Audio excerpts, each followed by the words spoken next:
So hey, it's me, Solomon. How y'all doing today? So I was just today I was doing a little thinking. You know, I went to dye my hair yesterday, and I did. I completed the task, but see, I have bought some emerald green hair dye, right? And within that box, it was blue. Really pissed me off. So I have to run back to this shop and I have to I'm just going to dye it completely blonde, but that's neither here nor there. So let's talk about Marvin Gaye, right?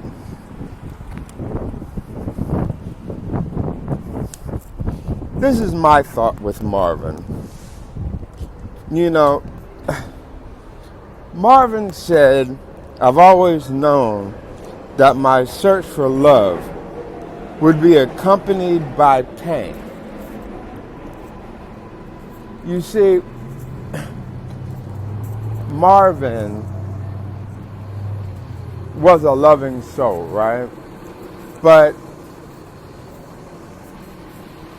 he never got the love and the protection that he needed. You know, because he was always searching, not searching, but he was everything that you could want. You know, like he was a fine musician, so he grew up a fine musician at a young age. Like they were loving in his youth, like how great he was as a musician, right? But he had his turmoils within his household on to how, those who were supposed to protect him, how they treated him, right? So that search for love would be accompanied by pain, and even as he gotten older, his relationships on how he would be were quite painful to him, right? Now, in liken to this with Marvin, which was great, right? Something that I realized with Marvin, in liken to another individual, unto what one would think that his song is always about love and with love and how he expresses himself forward, right? How he expresses himself forward and to get you to understand whom he is as an artist and him as a human being, right? With all the stuff that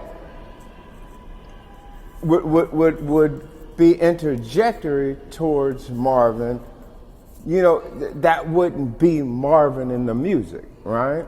When you finally get to understand Marvin, I was just on here YouTube and there was another YouTube poster, Woog something, right?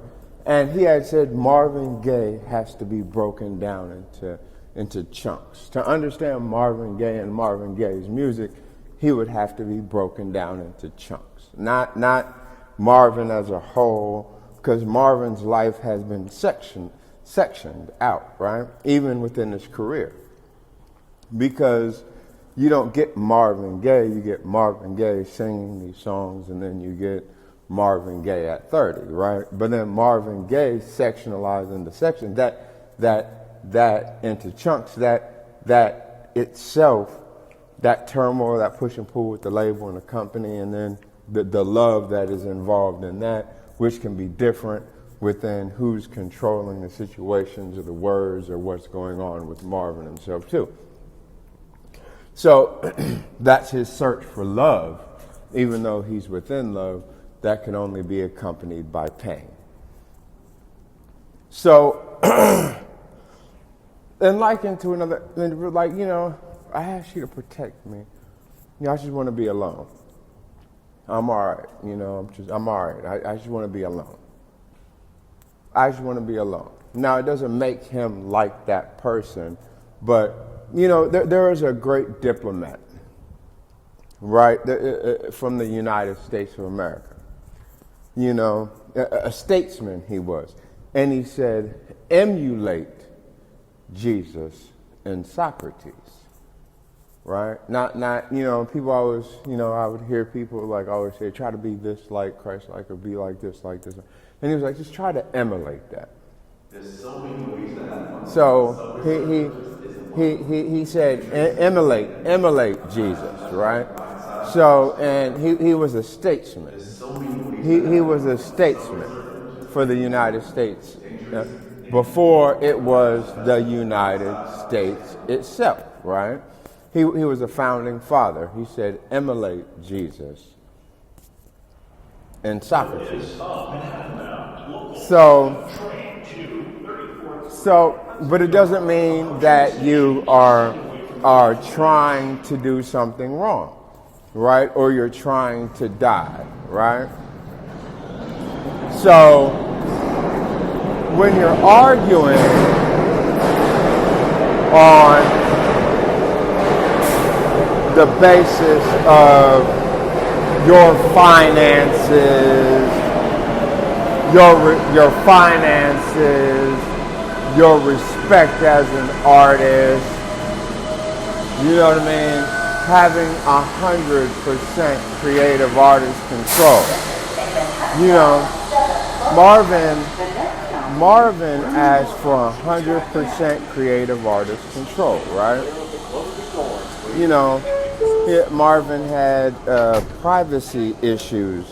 Like, if you would have known, Marvin complained, they used to, within the search for love, he was complaining. This one time they spliced his phone records, his phone line, and, because they used to, prior in this prior relationship, she was, heavily cheating on this man,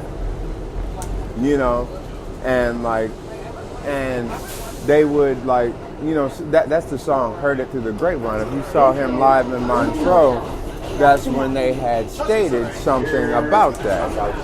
And they were like, she's over there. She's doing her thing, doing that, this, that, and the other, And it bothered him because he had insecurities when he was young because of that situation within his household.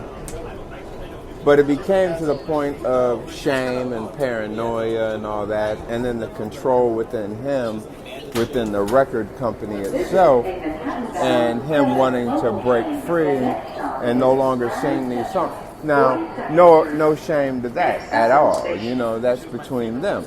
But that took a toll on Marvin as an individual on whom he was. You see? Now, he never put that within his music because that's not Marvin and that's not Marvin, right? Even though these are, but that's not Marvin, that's you doing, that's a Marvin and not Marvin's message, right?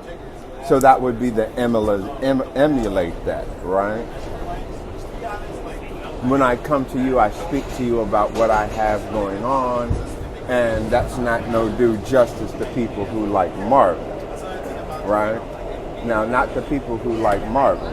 So, in liking with me, Solomon, Paschal-Desbin, I'm like, no, that's not Solomon himself. That's not Solomon. That's you wanting to do something, or some storyline from some data that you have, or some storyline or some stupid stuff you want to keep going on of something else that Solomon had done. That's nothing to be that at all. Something probably that's stupid that has nothing to do with a 21-year-old man later on in his life. That's your need and your storyline. So back to Marvin. He says also, to be an artist is a blessing and a privilege. Artists must never betray their true hearts. Artists must look beneath the surface and show that there is more to this world than meets the eye. So, Marvin was complete with himself as an individual, right? So it's what he wanted, my 100% creative artist control. I want to write my own music. If I don't want to sing, I don't want to sing. Like, if I don't want to sing that, I don't want to sing that, right? If I don't want to write that, I'm not going to write that. I'm not going to do that. I'm not going to do that. He took a big hit there with Motown and with a lot of things within the world because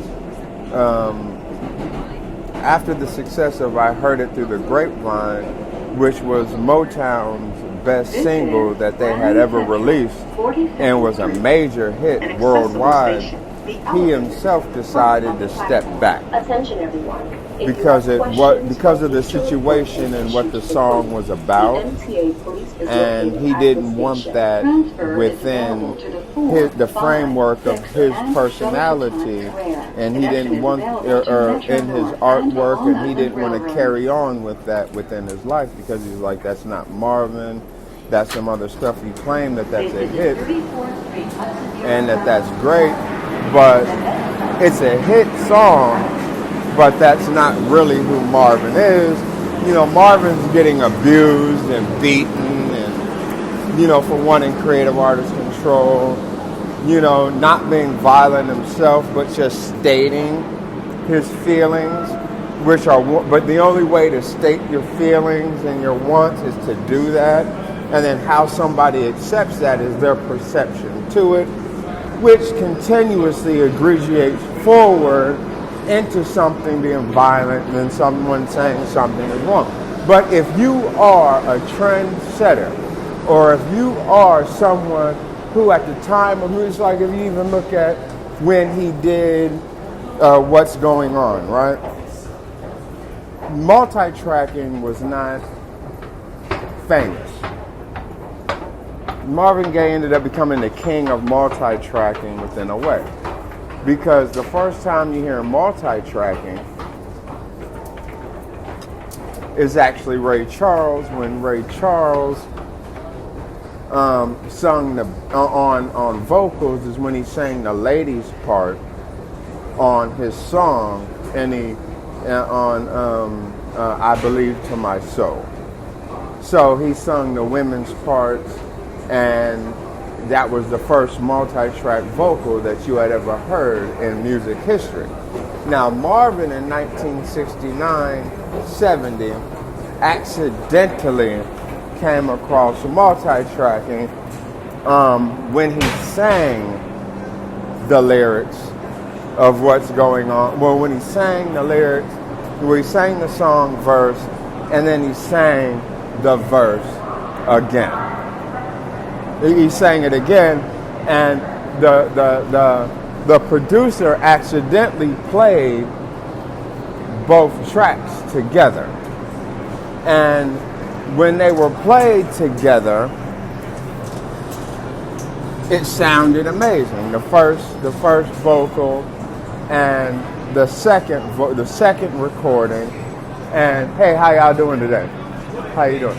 He sang the first vocal and the second vocal. They played both vocals together. Now, the greatest thing about that is Marvin liked it. So he repeated that through the whole album of himself singing. And then he started recording like that. He started recording himself in multi-track vocals, in which you got to Let's Get It On, where he was just like freaking that bad boy after that. The album. So, accompanied by pain, but the pain he had to get out of and recreate into something totally different, right? So, but there's more than what meets the eye itself. There's more to the story. I was sitting there and I was watching this one little short where this individual had, Marvin, they had said, anxiety. And always like going to Marvin with that. And like Marvin was a straight up jerk. We were nice and he was calm, collective, but he was a good guy. Now, despite whatever you say, dismiss all that. You mean that's them interpersonally, right? Leave that alone, right? Leave that alone. Leave all that alone. And then, well, I don't know. I don't talk to them, right? But when you get to Marvin, right, when he had released when he had left his home after the divorces, and his life was in shambles, but he was still a recording artist. He still had money going. He owed the government about $4 million. He was like, man, I'm up out of here, man. It's not safe to be where I'm at, right? Splicing the phone lines and calling a lady over, and then he would call her over, and then when he would call her over, and then a whole bunch of people would be standing outside, and then they'd be playing with his mind and stuff, and he would get on his phone and call somebody, and something else would happen. He would call the telephone. He would call the telephone guy, and Mr. Telephone Man, something's wrong with my line. And then they're like, man, they over here playing with your phone line, Marvin. Everything you doing on your phone line ain't just you, man. Other people listening in on your phone line, man. They over here telling people everything that you doing, Marvin. And Marvin like, man, shit, I thought I was tripping, man. Dang. He's like, man, you ain't tripping. Yeah, it was in this book. The guy, his autobiography. Marvin sat there and told him, like, yeah, man, this shit's true. Marvin, man, shit. Went on with his life, like, damn. So I got to get the hell up out, dealing with the contracts, the music, and what was going on interpersonally, and him stating that he wanted to be released from the album, the company, maybe, because it was getting interpersonal with personal, right? But he was loving it, right? But he's not addicted to pain. But Marvin himself wants things to be better, though, right? Because that's not whom he is, right? That's not whom I am. That's how, how you receive me. So, he really didn't have these issues with the company per se. Whatever, until he had left and recorded that album in our lifetime, and he had asked them. It really bothered him. Yeah, even today, my little private messages on my private phone, which I send out, which no one gets to view. I mean, immediately 6 hours later, someone comes up to me and brings up something else in my personal life or in my business into starting an argument, trying to liken to other music artists and other recordings that I had made privately on my phone with, in public, way far away from location, and then them saying something tied to caseworks and other things that I have going on, in lieu, like Marvin, which could be hundreds of millions of dollars and instant fame and notoriety, right? Just fucking with someone to get some money, though, right? Trying to keep someone as a damn rap artist, but like, come on, work on your rap skills. Trying to be all misingenuous with sexuality and dumb conversations and other stuff because of that. That's just how they feel, right? But you're entitled to be your own jerk and asshole, but that does not entitle you to my datas and stuff, which was already done with Marvin Gaye. So he had asked Motown personally,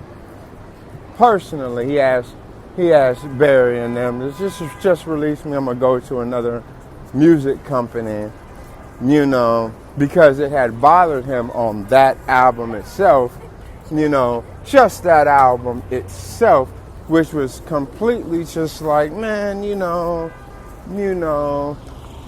that's my album, and me, I don't have those problems, but people who continuously continuously look for reasons as of like Marvin, because Marvin, was honorably discharged out of the military. So when they go to these other situations and they're like, so you're faking injuries, to get other things within culture and black culture and stupid little conversations of stuff with Paschal-Desbin and all this other stuff that has no fit, purpose, or place within mine as an individual, my true story and what's going on itself. So with Marvin, I can relate, in its small little microcosm of what it is, but mine a little bit different, but him blessing because it was the 70s and it's not the dang on 2000s. Right? Correct? Sorry. So it's all stupid, right? It's all stupid. Being a pop, rhythm, and soul musician. It's all freaking stupid. There is no fantasies and was no fantasies or attempts to be a rapper. Ever. It's just, that Solomon, you cannot tell me what to sing, what to sing or what not. And I am not a brat or a defiant child. I'm a 40-year-old damn man. Never have been and never will be one of those. Despite how you feel about what you believe in. Correct, Marvin. Correct. So, when we get to that, like he also says, if you cannot find peace within yourself, you will never find it anywhere else. So Marvin was always having these, he himself always was peaceful, right? He himself, when he got to Ostend, Belgium, they're like, Marvin was like, I needed to be here. I understand I needed to be in Belgium. Yeah, and it wasn't nothing mentally or addictions or nothing. When you got the hoopla of everything that's going on, just pure hoopla, right? It was like, what? Before I needed to be somewhere else. You know what I mean? Before I needed to be somewhere else. So Marvin himself was able to remove himself from situations, remove himself from places in the most intelligent of manner, and get himself somewhere else, for his peace, right? I'm going to go into my room and I'm just going to sit in my room. Now, you own your own house, right? You bought your own house. I'm going to just sit in my room. And then I'm going to go sit by the pool. And then I'm going to go over here. And then, I'm going to go chill at the studio for a while. I'm going to be by myself and not put your business enterprise in my life or your programmings and everything that you have going on in yours. No, we cannot work together on a just cause for something. I'm not good. No, I'm not bad for your things. And no, you can't use my name. And I've never in my life allowed that for anyone. And that's just me, Solomon Paschal-Desbin, saying that. I have never given you a clue that I was down with that or against that. So don't use me for your programmings or your other things or try to touch me in other different ways or anything like that, or treat me like a damn storage shed of your shit. Gracias. Now, so Marvin was able to find inner peace with that, correct? The reasoning why he moved to Belgium, right? When the man said, "Hey, I got a deal for you. I got a deal for you. I'm gonna try to get you with a company and try to get you back on the stage, and I'm gonna get your show right. I'm gonna get your show right. I'm gonna get your show right, man. I'm gonna get your show right. I'm gonna put some money in your pocket. I'm gonna get you back on the stage, despite what everyone is hearing and what they're saying, but the only things that you are hearing are from the circle in which he had just left and the immediate people who are around this situation. You know, like people would say Motown was like the Jacksons had said, Motown was like a family. They took care of everything for us. You know, so within Marvin, Motown was a family, right? You know, because, well, he was married into it, and, you know, he was, you know, like anything you needed, they handled it. You know, it was like, so, you know, because he was in the company itself, right? So it was handled. So, like, you know, everything, him as a creative artist himself and a musician, but I am a musician in this company. I am a musician. So for my career and what is going on, you are ruining my inner peace and what I'm doing by myself. Not, you know, I am Marvin Gaye. I am, you know, is what he said. I'm Marvin Gaye. Okay, I am Marvin Gaye. Okay, I have to put out an album. I shouldn't have to be jostling with other people's little thoughts and minds and their stuff within this and all that. Like, no, but I don't think you get it. No, I'm Marvin Gaye. Those guys do that because they're in a group together. Okay, they're in a group together, they do that. So when I walk past, I come in, I go to my studio session, and I do that. Even though I'm, you know, when they try to say working with Solomon, I don't do that. I don't come to you for that and never have. Right? There is none of that. There is no interpersonal that exists within Solomon Paschal-Desbin, so I can relate a lot to Marvin Gaye. So I can relate a lot to Marvin Gaye on that, right? So, you know, Marvin was very, very peaceful of a person, right? He was very, very peaceful as a human being and as an individual. You know,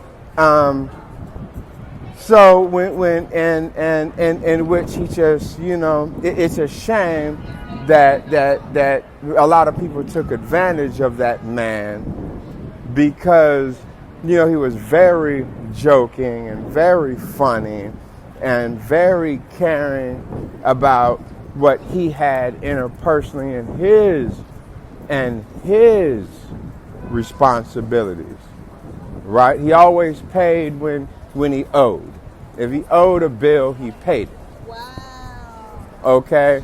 He didn't have, and when people would get these words about him, they were coming from people on another side versus what he didn't like, what he had going on that was major for him.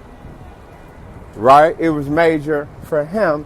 And then, so their personal feelings would be interjected. So then removing myself far away, but this was 1970, right? This was 1970. So if Marvin takes himself before the high speed of everything else for them to use that against Solomon, right? To try to interject their little things like Solomon's using that against them. But within this new age of the U.S. and the world, that would be your insecurities by your joke to make what is now insecure and then try to do some other stuff with it, right?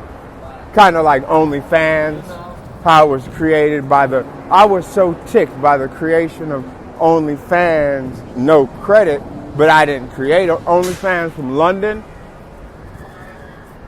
So in 2016, OnlyFans was created. Dr. Strangelove stuff, you know, after I had asked what they had asked, you know, my family coming from England itself and settling the state of Connecticut and giving the governor giving him 50 plus acres of land, right? From the King of England brought here, right? As pilgrims. So when they tried to kill me on, through Marvin Gaye's Live in London Palladium, right? At the Palladium thing, right? And then tried to make a play with yourself joke just because the identity that I had helped online with the transgender identity there. And then them trying to move a situation in denial of the ladies and the trans ladies. Like, if they're not, and then the ladies themselves not with Solomon because they're no longer in the gay category anymore. And then trying to play with my damn mind so that the only way you can sleep or do anything, like, come on, bisexual man. You know what I mean? Which is all hogwash and trash and misingenuous falsities of what's going on here in the nation portraying for real, right? No denial that I'd fuck the shit out of you, so that doesn't make me actually that. Correct? With their damn fucking comment of trying to make it sound like goddamn violence. Excuse me, Lord.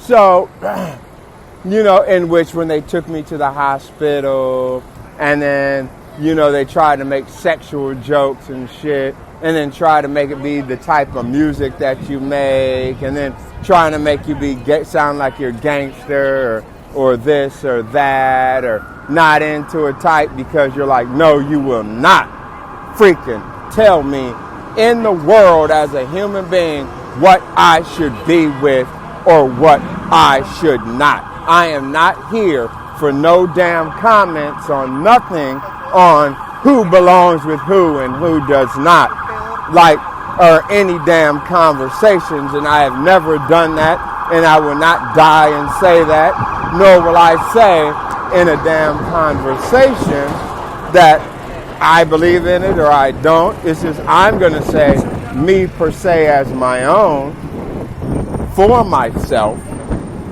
You know what I mean? For me, that'll be a no. That'll be a no. That'll be a no on how within anything, right? Within anything, that'll be a no. That'll be a no. That'll be a no. That'll be a yes. That'll be a no. Marvin the same way, right? It's like you're going to liken to the Joe Jackson to Michael Jackson. No shame to the Jacksons, Michael, and all y'all ain't trying to name drop. But I did see the movie. And when he had said, your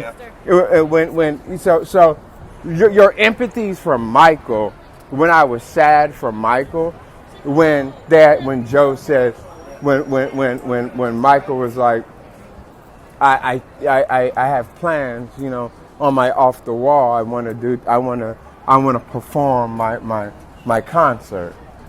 I want to perform my concert. And my thing, I want to go on tour. And Joe was like, I think that I told you what to think. And then they used that against me to disrupt my words and everything else. And then highlight that with other individuals to try to make it, uberly political. And then again, doing that stuff, for stuff Solomon didn't do. Solomon doesn't like, so they can go against little masculinity things and, because, hey, look, it's a picture of Michael Jackson again. What up, Mike? So, because Solomon doesn't do that, right? And never did. Because having a nice body and, being actually sane and then bringing that around all these other stupid conversations about your accreditations, if it doesn't come with all that within conversations or whatever, I mean, why not? Why not? Or why so? But I'm not chasing after nothing, especially a ghost or a damn dream itself. Right? Especially when you play with someone's fucking mind and then trying to make it sound like that it's paranoia or something. Or like there's something wrong with that individual because you know damn well what the hell you're doing. Well, you're right. Every time I write a motherfucking song, And then every time I'm singing my damn notes, I know what the fuck I'm doing every time I step into the damn fucking studio and when I sing and I dance. But at this point, like that fucking data security, I asked LinkedIn, well, you know, it's my profile. I don't want that with that one fan or follower on there. You know what I mean? Securities, you know what I mean? Data securities, freelancer. So they took me to some hospital in the middle of the night, broke in my house, kidnapped me, took me to a faith-based fucking hospital. I wasn't doing anything there. And then, you know, right when OnlyFans was to be making, when they were going live for pay. I was starting to release music to come out into the music world. OnlyFans said that they were gonna start paying people for their website all of a sudden, right? So they picked me up in the middle of the night, went OnlyFans during the COVID crisis, and then when they picked me up in the middle of the night, they tried to kill me like Michael Jackson. They came in and injected a whole bunch of medicine within me and caused cardiac arrest. And like, you know, if you looked at my Twitter and that song, and then they squeezed my lungs, you know what I mean? Because that song Crushing that I have. And you know what the funniest thing is? They known all about it and it's widely fucking known. So then they threw me in a hospital where a whole bunch of straight individuals, black and white, nurses, sat there and laughed at me, crying and about to die on death's bed. So that day I saw death, right? I was at death's edge, about to die. A whole bunch of straight individuals, straight sexuality, men and female, walked in and started laughing at me, one by one, by group, giving me a small pill. I had made a phone call, and I got laughed at. And then, you know what I mean, playing with the phone calls and shit, right? Why but calling the people and the belief in people of the straight people trying to seize your career, your Nike investment opportunities, your storyline, and then calling you a bitch for not dying when we try to kill you, right? So then when I'm laying there about to die, they start laughing at you, right? Here in the USA, right? So like, you know, and then when I recover instantly from a small muscle relaxer because I have a bad back, bad spine and all that, and I had hurt my back and could no longer work at Goodwill. So I was in my apartment that was paid for. They sat there, and even though my heart was very, very in condition and my lungs were terrible, they pick you up and take you for another round of the same thing, like you were going to hell. You know, in a situation, you know, in a release of criminal, to where that medical personnel and all people involved should have immediately gotten arrested. Sound familiar, Michael Jackson? Michael, were you killed by medical personnel? It's funny because at that local hospital, you know, 212 was given. After that, you know, they switched that medical code to 212, like my audio interface. You know, my 2.5, like Michael Jackson's murderer who can't practice medicine anymore, right? 212, right? 212, correct? 2.5 years, right? Michael Jordan and locking you into a world of, 4 or 5, Solomon. Like Nike investments, you have a lot of ideas and your ideas are all over Nike shoes right now? Yeah. Does Nike do anything? Oh yeah. And then he trying to, and then he returns back. And then he does, and then playing with my life here in the United States of America, right? Denying you opportunities and all that like it's the damn 60s, right? And then playing that because of all that, like forcing you within a life of that or kicking you out of your name and marrow by the very same people who should not be doing that type of stuff, despite what you do in the LGBTQ community. Am I or am I not correct? Enough that'll make someone be like, I don't know, is there any other companies anywhere else? Because I thought there was not a free thinking to do harm nation. No offense to you. I didn't know there was free thinking for harm and got away with it. Jokes and shit, right? It's all funny and it's all fun and games until someone gets hurt though, right? For them to be like, nah, cause he don't do that stuff. He wouldn't do that stuff. Solomon don't do that stuff, man. That's why we don't like him. He's always accountable. You know what I mean? What athlete wore 45? When he returned back.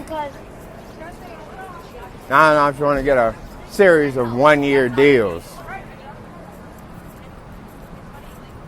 I just want a series of 1-year deals. You know what I mean? Because Solomon, Solomon doesn't like that profession choice, right? And never would. And because of it, keep me out of it for history as your damn problem that you have.